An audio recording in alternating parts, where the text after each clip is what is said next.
we welcome our brothers from south of the border. Please welcome into the arena, into the list, Team England! And they're all just getting checked out by the marshals as they go in. Check the chin strap on the helmet, check the shoulders, tap down the back of the neck, make sure they're all covered up. And as safe as you can be when you're going up against 16 guys who want to hit you with swords and axes. So what can we expect in this one, Brendan? France, England, what are we looking out for? Well, it's two very strong teams, well able for fighting these big 16-on-16 fights. They've got reserves, so they can afford to really work up a sweat out there and use up energy because they know they've got 1 or 2 extra to go on after them. Now, just to make you aware of 2 of the English boys, they have nicknames. The 2 big lads on my side, the 2 big guys, are the Ox and the Pieman. The Ox and the Pieman. Good luck, brothers. I'll just high-five you with a sword, yeah? High-five with a sword. I am tough. I am tough. And I kept getting told to point out the patch on some of the fighters' sleeves that marks them out as members of Team Invicta, one of the regional teams. Give us a wave, guys. Do you know what I remember? I spoke to the pie man yesterday and he said, I said, what do you love about fighting? And he said, I just love taking them down. I just love taking them down. And that's what we're looking for. And look at that, a wee bit of camaraderie, that's what it's all about.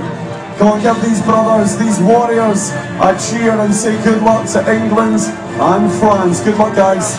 Just a wee sort of pre-battle hug out.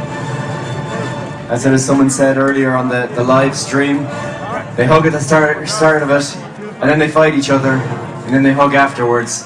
It's a pretty good summary of our sport. Just some fighting getting in the way of hugging by the looks of things. That's it, it's just people out on the field making friends in the most efficient way, which turns out to be hitting them with axes. Please remember the closing ceremony is scheduled for 5 PM, which is about 45 minutes from now, and then we have, after the closing ceremony, all v all. Basically every fighter goes in and it's every man for himself. It is proper nuts, and if you're lucky enough to stay about and watch it, you will love it. Brendan, what's the all v all like? If you think the 16s are anarchy, wait until there's 30 or more each side. It's absolute chaos. You can't remember whose side you're on. You're trying to work out what team has what surcoat. It's just anarchy and an absolute blast. It's so much fun to do. I don't know what it's like to watch. Probably very confusing, but you'll see huge hits. You'll see people being ganged up on, being knocked into the dirt, tripped over, maybe thrown out of the list. Who knows what will happen. And remember, these guys have been fighting all day, every day since Thursday. So keeping up a level of fitness, it really is testing. So it looks like we've got 2 full complements, 16 versus 16 in this round.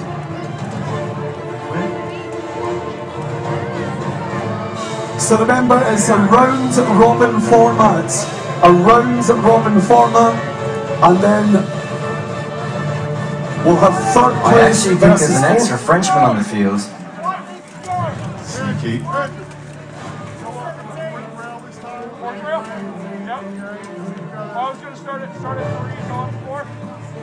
So one Frenchman leading the field because they had one too many. So keep an eye on the English, because they, talking to the English boys yesterday, Chris, they believe they can win this 16v16 tournament.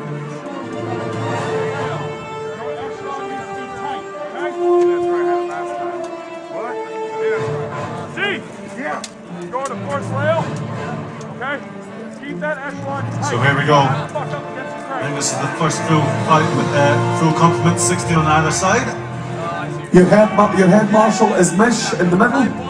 Here we go. I know, he just has to try and stay out of the way. Steady, start to moving together in 2 lines. I see 3 distinct blocks on the English side.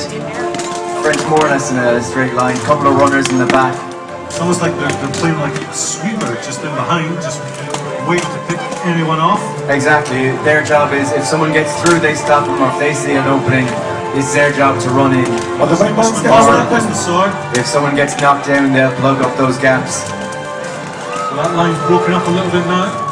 Oh, it's all flickering off. Spreading out onto the rails. The big English peacock with the feathers. There's an actual axe stuck in under an arm and around a helmet. Oh! Oh, that French boy really took it there. It's just, I think I see 6 French down, maybe 4 English, 5 English maybe. It's still quite even. Yeah. French just loitering again in the middle. I tell you what, the English boys really giving a good account of themselves here. Look at that axe just cracking in there, over and over again, and again. Oh! Good maneuvers there from the Frenchman, just to duck from that one. Another Englishman down, another one down. And another one's lost a weapon, so Frenchman just trying to prevent the Englishman from getting his weapon back. Oh! Oh, the big... Oh! I was about to say, I think there's a slight advantage to England, but they're after putting another Frenchman down now. I think they still have... 3 Frenchmen still up. 2 Frenchmen. Oh! Still 2. There's a little skirmish going on. He's just still up in the That's the 1 Frenchman left standing. Oh no, he's been told to get down. Oh, the English. The fight is to be stopped. What about that? What a battle. Let's make some noise for Team England! Oh, that was awesome. That was truly awesome. Certainly escalated quickly, just from a nice steady start, and then all of a sudden. And that's really typical of a 16v16 fight. They'll start tentatively, each side looking for an advantage, and you'll try and draw one side out, try and get an opening maybe. You might have runners ready to commit, and then once you see an opening, you start pouring through, trying to push the other side back, and the whole fight breaks apart. And hopefully your team is left standing at the end. I remember yesterday, Brendan, had the honour to interview these English boys. They truly believe they could win this 16v16. Yeah, I mean they haven't had far to travel, so they've got the pick of all their best fighters, whereas some teams travel from further away, people have work commitments, they need to be back in work or they can't afford the flights. So these guys, this is their time to shine. They can pick the best of the best they have on their team, put them on the field and take down the opposition, but I don't think anyone's going to make it easy for them. And I tell you what, some of these guys are absolutely exhausted. The French boy there, he's fighting for breath. At this stage, you're just running on adrenaline, and you'll find the energy to keep going, even when you feel like you're exhausted as the marshal lifts up the flag to start the next round. You just keep slogging away, and when you get into a grapple, you'll find the energy to keep going somehow. And I suppose when you're ready to go, you can just look at the English boys. They're ready, they're primed, they're up for it. Nothing like 16 men coming at you with swords and axes to give you a bit of an energy boost, a bit of an adrenaline rush. It gets the pulse racing all right. You see if the French have lined up slightly differently this time. Seems like they use different tactics. Yeah, that one man in the centre looks like he's ready to take on the whole lot of them. Standing stock still like a statue. I mean, it really is worth noting just the size of some of these guys, Chris. I mean, in rugby they're big, but here they're absolute. Do you get rugby players that big, Chris? Yeah, certainly. Since I became professional, rugby guys are pretty big units, but the rules are slightly different. No tools allowed on the rugby pitch, just shoulders, and I think a gum shield was the only protection that you're really allowed. So it is 1-0 to England. Let's big up and give Team England a big cheer. And let's make some noise for Team France. So England 1 round up. And again, they're meeting in 2 big lines. Really cautious to start, ready for that opening. We got our sweepers down the back of the field, 2 on each side. Just hacking away. And there we go. There's line's been reached. There you go, First Frenchman down. They're all just sizing each other up, still sizing each other up. The Frenchman pulling an Englishman back into their side of the lines to take him down. The English pushing in to give him some backup. A pile up in the middle of the field. I see more French bodies down than English. Throw from England. Oh, the French boys making his move. Some English being pushed down as well. Good takedown there from, I think it was a French ninja who did that. So we just got guys using the list as a bit of support on either side here. There goes the peacock. You can see that wood flexing.